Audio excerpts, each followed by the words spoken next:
أعوذ بالله من الشيطان الرجيم. بسم الله الرحمن الرحيم. إن الذين كفروا وماتوا وهم كفار أولئك عليهم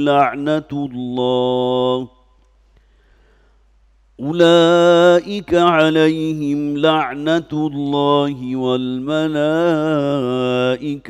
والناس أجمعين خالدين فيها لا يخفف عنهم العذاب ولا هم ينظرون وإلهكم إله واحد لا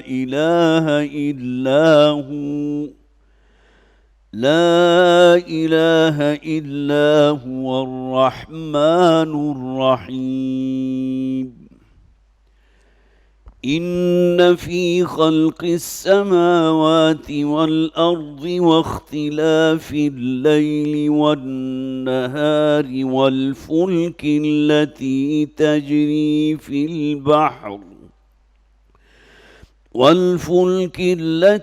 تجري في البحر بما ينفع الناس وما أنزل الله من السماء من ماء فأحيا به الأرض بعد موتها وبث فيها من كل